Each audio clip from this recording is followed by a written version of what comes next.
We're just talking about how at the top, everybody's nice. Mid-level people, fucking assholes, always. So trying to get to the top as quickly is a myth. Everybody says, oh, people at the top are fake. No, they're not. No, they're not. People are fake or at a mid-level. But the reason is there's a bias in your brain called the liking bias. So to succeed, you have to be likable. And aggression is very dangerous because there's this game theory thing where these scientists in the 60s created game theory, which said, how should you react to another person? And they ran a couple 100 million computer simulations. And the answer is always start out nice unless you're in jail. If you're in a hostile situation like a prison where everybody's a known aggressive person, then you start out mean. But in the real world of business, people ask me how to business network. You know, I teach business networking and I've had incredible connections with people, and it's because my first mentors were so nice. You have to be extra nice. Like I was just at Arnold Schwarzenegger's house. Like I saw people are like aggressive to him, and he's Arnold Schwarzenegger. He's worth $300 million. You know, he was the governor of the United States. He's friends with presidents. So when you're mean to him, he just withdraws.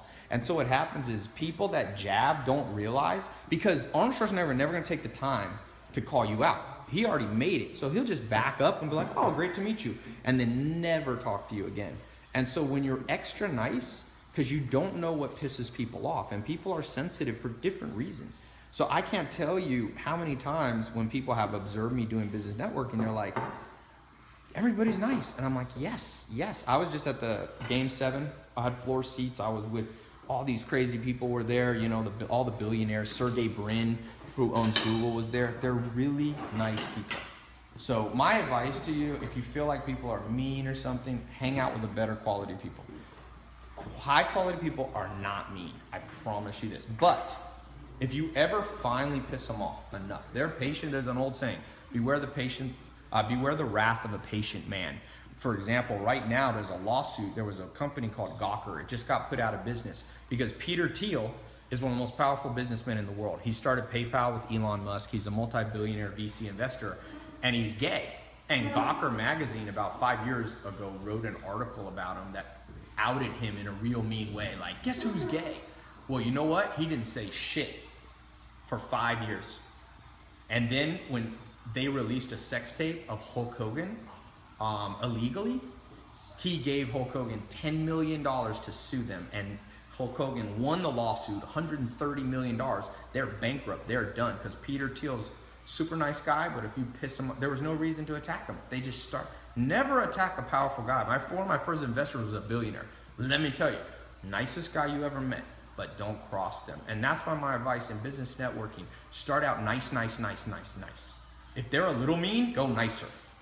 It's an epidemic in LA. I've seen it. It's more in LA than any city. You know, I travel a lot. I don't see it as much in London. I see it a little bit. London people are kind of passive aggressive. But don't start out mean. It goes against game theory. And here's what happens. Like attracts like. So the second you're an asshole to start out with, all the assholes congregate around you and all the good people scatter. And it's nasty. And then here's what happens. They call this a downward spiral. You're an asshole to people, so all the good people leave. So you're left with assholes who then do bad things to you. And then you become more of an asshole because you're like, I gotta be an asshole. Because I'll ask people sometimes, I'll be like, some people will come to my house, you know, and I'm like, they'll start out with a jab. And I'm like, let me get this straight. Why would you come and start out with a jab? And they'll be like, well, there's a lot of people, you don't know who you can trust. And I'm like, yeah, you're creating your reality. When you don't trust people and you act that way, all the good people leave and you're left with the dregs of society. So unless you're in prison where you gotta act tough to start with, just chill. I don't know where this thing comes from, but I will tell you in business, if you wanna be broke, I mean broke, be an asshole. I could tell you, I have met some of the most interesting people in the world, some of the most the most interesting person I've met recently in the last month or two. I did a thing with Rihanna. You know, she's probably the most popular person in the world right now in terms of people loving her and having 60 million or 50 million social media. She's so nice. She's incredibly charismatic. And she's nice. In fact, she's so nice. Now, that doesn't mean she's always nice, but her go-to move is really nice. in my experience. And she's Rihanna, you know, she got hundreds of millions of dollars. And I often wonder, I'm like, why is she so nice and this other fucking person pissing me off? I don't know. But that's why I know is part of her success. Part of her success. So don't ever listen to people that tell you people at the top are fake or mean. They're really not. And some you were asking me if I think it's a front. Well, maybe, but it's a damn good front because I've known people like that for a long time and they're nice for a Mark Cuban was over here, the billionaire, you know, for Shark Tank. You know what I thought was so funny about Mark Cuban? And it's when I say nice, it's not just like you should kiss somebody's ass. I'll give you an example. Mark Cuban comes over here. So he's made $3 billion. You know, he's on Shark Tank, owns the Dallas Mavericks NBA team, pretty much done everything he ever wanted to do. He asked me more questions than any broke motherfucker that ever comes here. So I have to think. So he's humble. He'll come here and he'll be like, hey, Todd, I wanted to ask you some questions. Last time I was with Elon Musk, I was at the Game of Thrones premiere. Elon Musk is the guy who started PayPal. He started Tesla. He's the only man alive to have started $3 billion companies simultaneously. He was asking me all these questions about Snapchat. He was like, hey, Ty, what do you think I should do with my Snapchat? And I was thinking, this guy's got $14 billion. He asked me more questions, and you know what most people do? They come up and they tell me everything they know, which is fine. If you go in a room and you talk about everything you know, you come away from that room with the same information you knew before. But if you ask questions, like Elon Musk, that's why the rich get richer too. The rich get richer because they're more curious. Everybody thinks the rich get richer because it's all capitalism. You know that's been disproven, been bullshit disproven. The world has gotten wealthier, not just the rich have gotten richer. Everybody's gotten richer. But the rich get richer because they ask more questions. Mark Cuban asked me 8 hours of questions here. And I'll have some motherfucker come here who got a $2,000 a month business. They don't ask any questions, they jab. They're like, oh, well, why do you do that? I'm like, I just get quiet, go play basketball. I don't care. So my advice to you is have some respect to people. Like I said, I don't kiss Mark Cuban's ass or any of their ass, but at the same time, look what he did, you know? He did something that's hard. And so I end up walking away. And even that last thing with Elon Musk, I was like, shit, I didn't even learn anything. Because I said, this guy's so smart. He got me talking the whole time.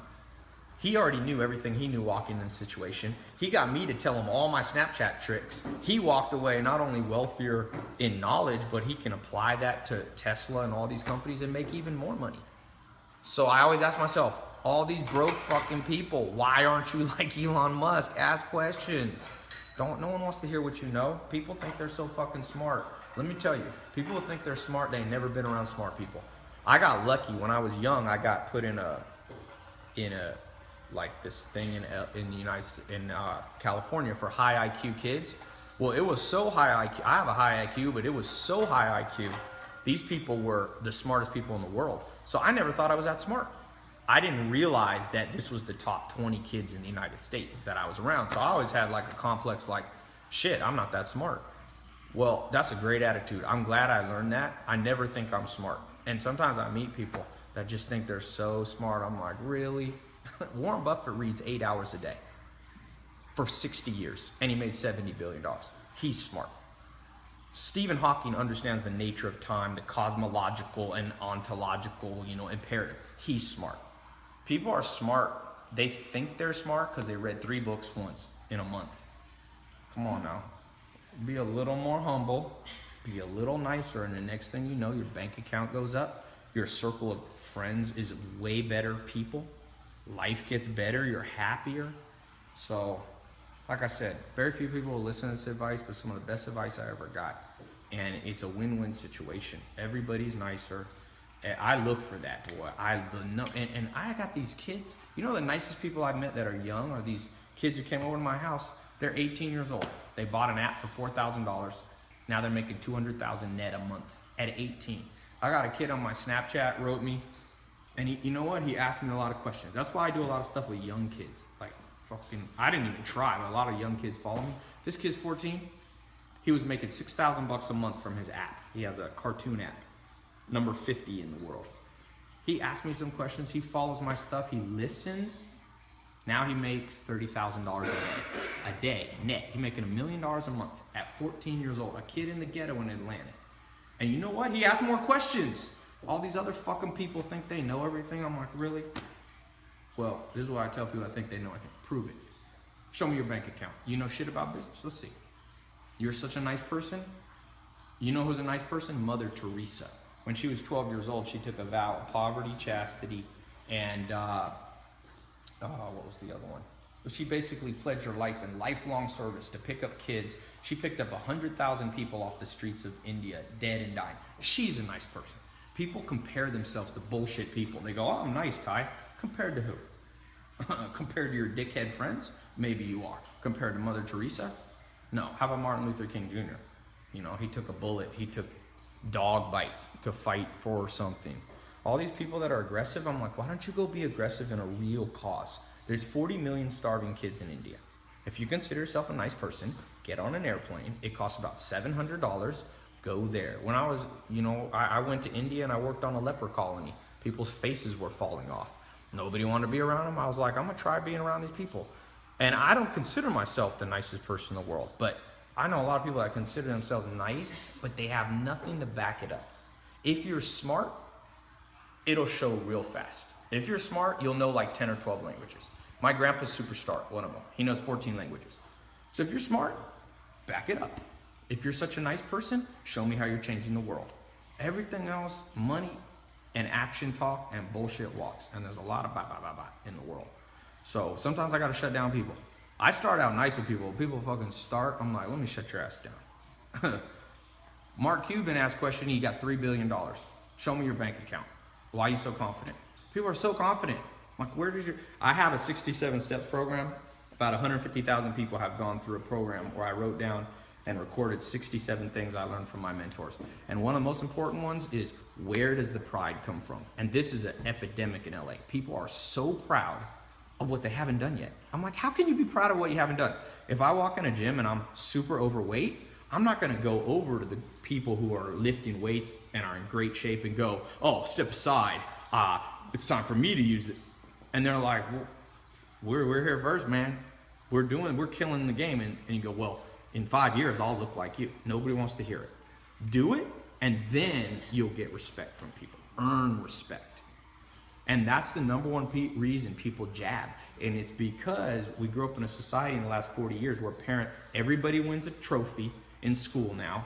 Parents all tell their kids, and it's great that parents tell their kids that they love them, but it's better to compliment people on what they did. And it's a real problem, I'll tell you, where society has messed with women. Parents and society compliments girls always on what they look like. And when you compliment people on certain thing, they'll move towards that. They'll gravitate. If you compliment women like, oh, you're so pretty, they do that to little kids that are like 5-year-old girls. I lived with the Amish for 2.5 years, and they have a major thing against complimenting looks. I've never seen it. They do not allow that. No family compliment. If the daughter does hard work, they're like, you're such a hard worker. Just like the sons. They don't say, oh, you're so pretty and you're so strong. No, forget that. And that's why I said women end up getting tricked by society, and women are proven that can do just about anything mentally than a man. Well, mentally the same, women and men. Physically, men have more testosterone, so they're stronger, but society doesn't really need strength anymore, And so if you're a woman, don't get pride from your looks. It's great. Everybody should want to be healthy and shit like that, but accomplish something. Not everybody has to be Elon Musk. You don't have to be a billionaire. Not everyone has to have Mother Teresa, but I have a rule. You got to be able to tell me what you did, and I have to understand it. Because a lot of people will be like, well, I'm really nice. And I'm like, what'd you do for society? If you can't give a tangible thing, then it doesn't count. It doesn't count. People sometimes ask me, they're like, well, Tai, are you materialistic? You got Lamborghinis and Ferraris. I'm like, maybe I am. But I have more people reading books in the inner city than any human has ever had. More than the White House, more than any initiative. So I try to do something for society. I'm not perfect, but I can list a tangible benefit to society for me being on the planet. And I think everybody should have that. Then you can have a little pride. Sergey Brin or Larry Page, the Google guys, they have a tangible benefit. If they weren't here, the world would be a worse off place. And I think everybody, big or small, wealthy or famous or not famous, should have that real pride coming from something you did. Something you did. That's easy to understand. That's the litmus test. So leave a comment below. Tell me what you did. Something tangible. You know, like it could be, I went on a mission trip. I built houses. I knew a guy who went down and took a year off after Hurricane Katrina and just built houses for free. You know, just a regular guy. That's a tangible thing. And if you can't do that, then don't call yourself nice. You know, if you think you know a lot about business, show me the money you made in business. Bank account deposit. If you can't do that, then just be humble and be like, I don't know shit yet. And then go out and find the Elon Musks and find the Mark Cubans and get them to give you advice. You know, don't be cocky. And then eventually you'll become a master of the universe. That's what I call it. Oprah Winfrey, she's a master of the universe. She doesn't need to walk into a room and go, oh, she can talk. She earned that shit. You know, she's the wealthiest, I think the wealthiest woman in the world. Wealthiest black woman, for sure. But that, you know, she made billions of dollars. I'm gonna listen to her if I walk in a room, and if somebody comes in there yakety yak, I'm gonna be like, shut up, please. Do it, then you can be proud. Anyway, that's my little rant. I forgot to comb my hair, so if I look retarded, I'll have to blur out my hair. But to this room, no jabbing, for the love of God, verbally. Thank you. I'm gonna record another thing and bore you guys to death.